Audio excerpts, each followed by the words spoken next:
السلام عليكم ورحمة الله وبركاته. ازيكم حبايبي؟ عاملين ايه؟ يا رب حبايبي تكونوا بخير. برج الحوت حبايب قلبي، صفوا النية كده، اتفائلوا بالخير تجدوه، طلعوا الطاقة السلبية، صلوا على الحبيب، وكمان استغفروا. طبعا حبايبي اللي اول مرة بيزوروا قناة ام احمد، ما تنسوش تعملوا اشتراك وشير ولايك للفيديو. حبايبي بقى اولادي واخواتي الموجودين في القناة، حطوا اللايك، شيروا الفيديو، انزلوا اكتبوا كومنتات كتيرة، تصلوا على الحبيب وكمان تستغفروا. طبعا حبايبي لازم يكون عندنا يقين وثقة في الله وحده، انه لا يعلم الغيب الا الله، محمد رسول الله، لا حول ولا قوة الا بالله العلي العظيم.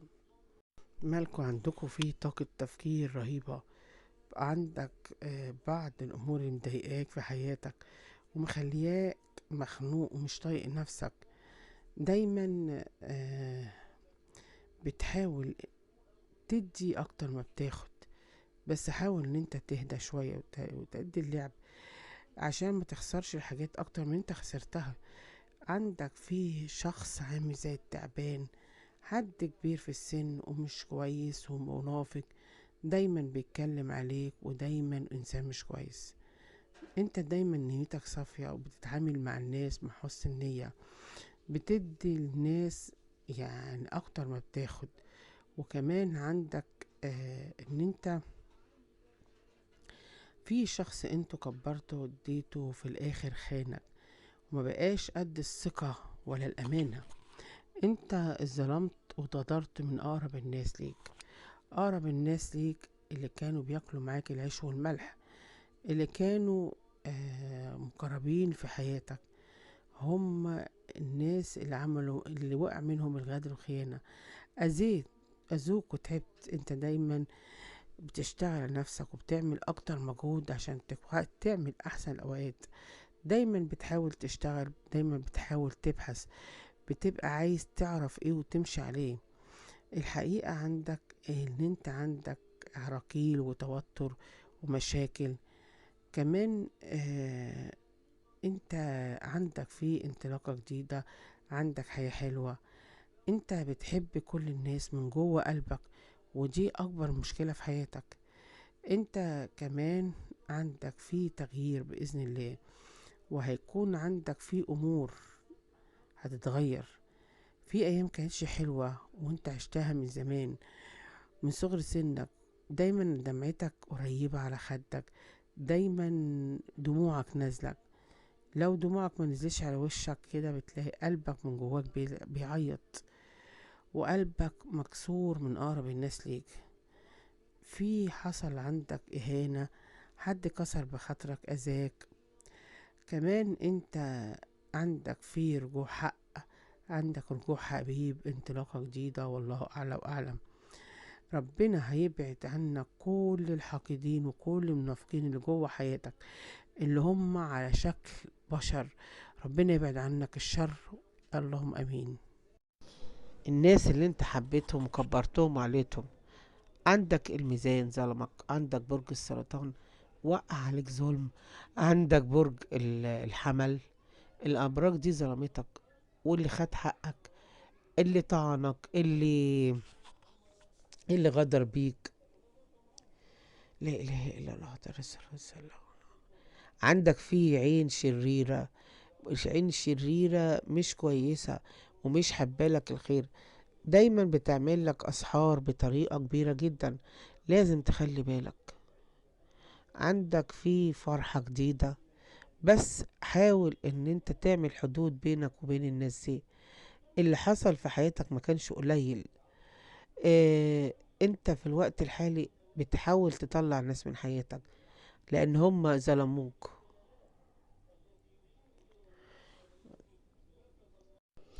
انت عندك كمان برج الدلو، حصل بينكوا انفصال وشخص ما كانش كويس.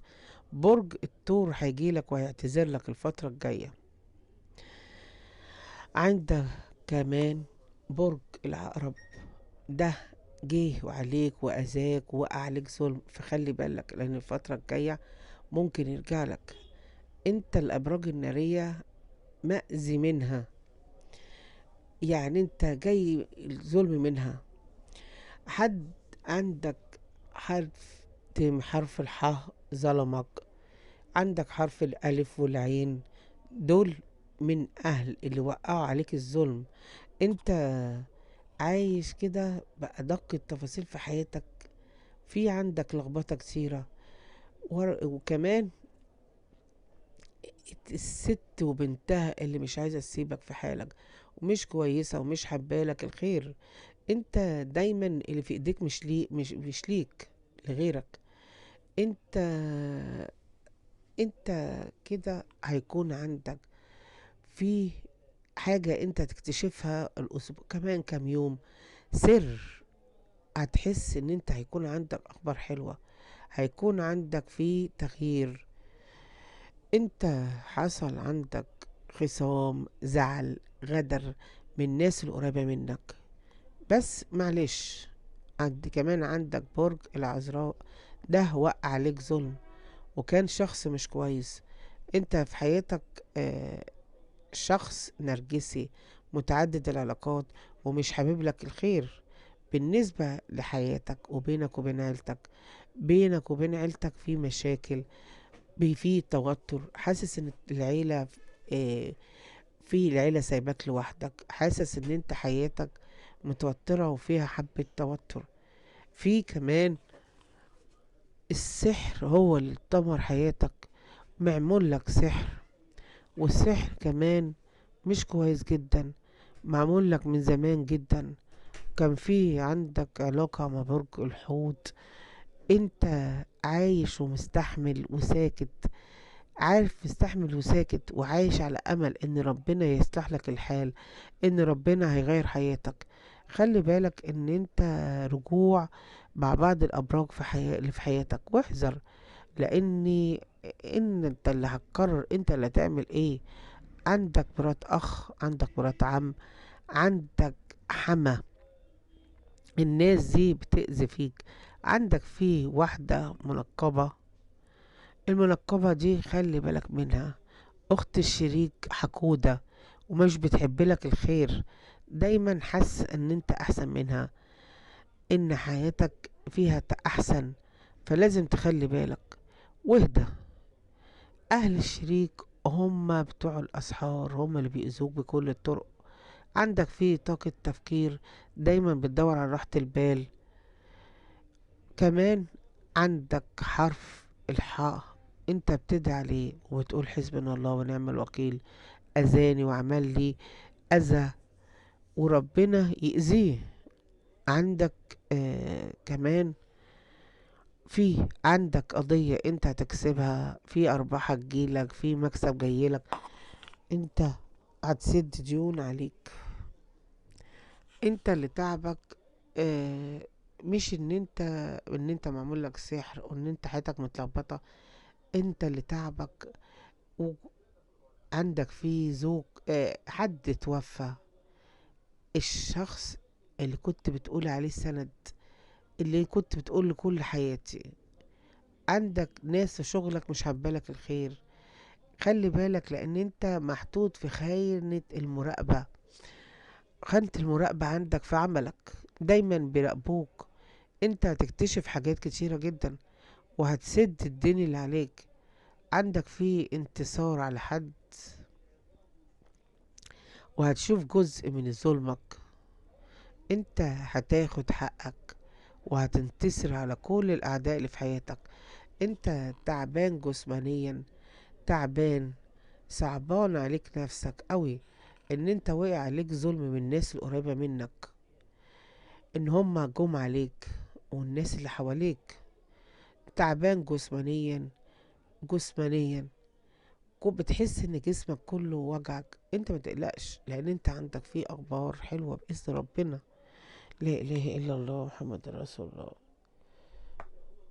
انت عندكوا فيه ارتباط وجواز وخطوبة، عندك جواز، عندك حاجة تفرح قلبك، عندك طرف تالت بيتدخل في حياتك. لا اله الا الله.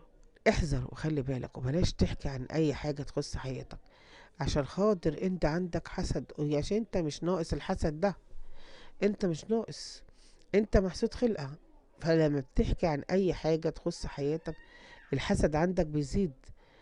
انت الحسد عندك في حياتك، حتى لو اي حاجة بسيطة، انت جيت في يوم من الايام وقعدت تعيط وبتدعي ربنا وقلت يا رب املي في الله وحده، يا رب انت قادر على كل شيء، يا رب نجيني.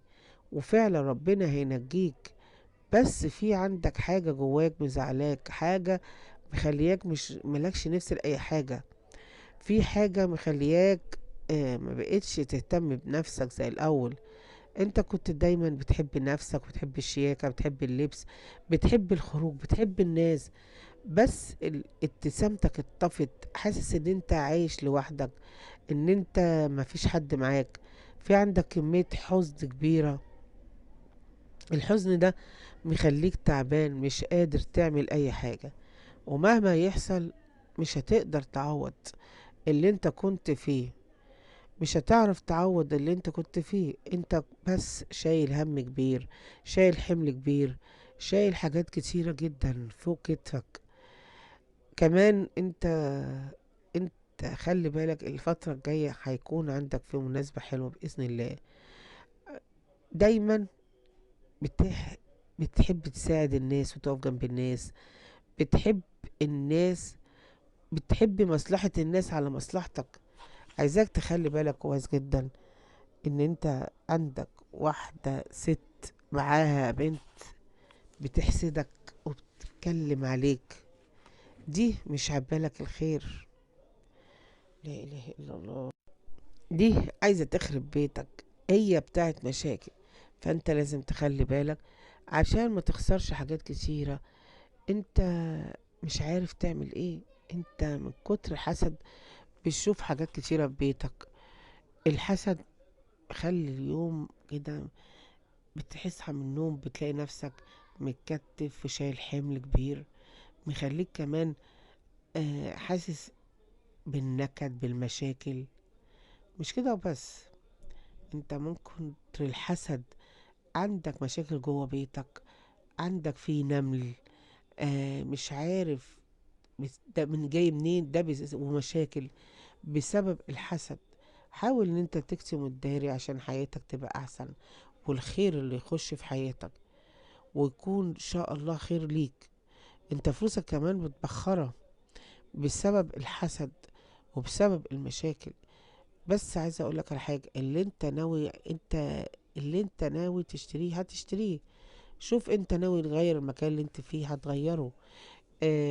الفترة ديت انت حاسس ان انت مش مستقر، حاسس ان هي فترة غريبة، فترة فيها توتر، فيها حيرة، من كتر ما انت مشغول، من كتر ما انت عمال تفكر كتير.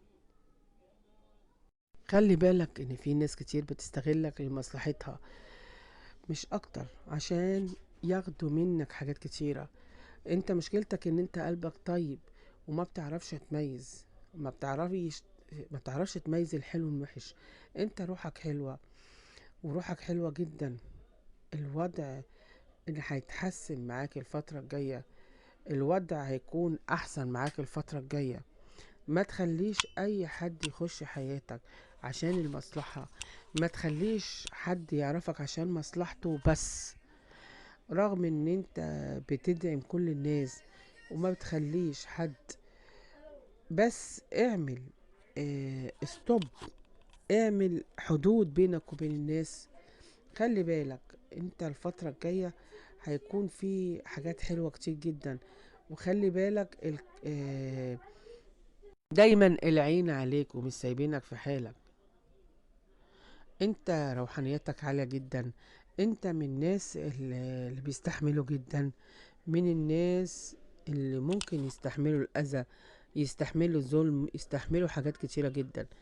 ودايما بيقولوا الأمل في الله وحده، دايما بتقول ربنا هيصلح الحال. خلي بالك، خلي بالك من الناس اللي هي جاية عليك. اه انت في علاقة مع الست وبنتها، او هي ناس قريبة منك، يا اما هما من الناس اللي عايزة تأذيك وعايزة تخرب بيتك. فانت لازم تخلي بالك الفترة الجاية هيكون عندك مواجهة، هيكون عندك تجمع مع حد، هيكون عندك لقاء، هيكون عندك حاجة حلوة. الهم اللي عليك ده بإذن الله ربنا هيشيله من قدامك خالص، وهتخش في فترة راحة وفترة سعادة. انت اللي بيتعبك نفسيا ان انت اتصدمت في اقرب الناس ليك اللي كانوا عزاز على قلبك. عندك كمية انتظار، انت كنت دايما بتستني الخير، انت مش مستني حاجة من حد، بس دايما بتستني الخير، بتستني ان هم يقدروك، وان هو انت ما بتخش في علاقة بتدي اكتر ما بتاخد، وده غلط. عشان كده عندك في ندم، ودخلت ناس في حياتك، وزعلت ان انت دخلت الناس دي في حياتك وعملوا لك مشاكل. فخلي بالك، انت ظهرك الفترة دي بيوجعك جدا. ايه الحاجة اللي انت عملتها وندمان عليها جدا، ندمان عليها بسبب حياتك فيها؟ خلاص المكان اللي انت فيه تطلع منه، يا اما هتطلع رحب، يا اما تغير مكانك، يا اما هتغير بيتك. لازم تخرج من البيت اللي انت فيه ده، لان البيت اللي انت فيه ده عامل لك الطاقة السلبية، اذيك، وعامل لك كمان مشاكل. عندك كمان في امور حلوة. بلاش الدمعة تكون قريبة على خدك زي كده. لازم تعمل حدود بينك وبين الناس الموجودة حواليك، ناس كده يعني عاملة زي ما يكون ايه، عقارب. دول مش حابين لك الخير ولا حابين ان انت تكون مبسوط. دايما ما يدخلوش في حياتك غير السم. انت من كتر ما انت كاره ومن كتر ما انت مش حابب عايز تبعد، لا ما تبعدش، عشان انت الفترة الجاية حالتك هتتحسن وهتوصل للهدف بتاعك بإذن ربنا. انت الفترة دي مش حابب اي حاجة وخلاص عايز توقف حياتك، لا. انت لو تعرف ربنا شايل لك ايه، انت مش هيكون كده حالك، ولا هتكون الدموع دي قريبة منك. انا عايزاك ان انت ترتاح، وعايزاك تريح بالك. ارض بيتك كده فيها تعبين، سحالي، عندك في احلام فيها كوابيس، بتصحى من نومك متضايق مخنوق. لا اله الا الله محمد رسول الله. عندك في حد، الحد ده عامل لك الطاقة السلبية، دايما مسيطر عليك ودايما بيتحكم فيك، ودي حاجة تعباك وأذاك. انت الفترة الجاية هتحط النقط على الحروف، وهتخلي بالك كويس جدا. انت عندك في خبر حمل الفترة الجاية، بس لازم تحصن نفسك أول بأول، وبلاش تاكل حاجة من حد ولا تشرب حاجة من حد، وتخلي بالك كويس. عندك في حد مسجون، حد مريض، حد تعبان، وبالك مشغول جدا، وانت حاسس ان انت مقصر في حاجة. انت في علاقة تانية مع الحبيب، في طرف تاني او في حاجة، في حقد عندك في الحد في علاقة تانية. فلازم تخلي بالك وبلاش الحركة كتير.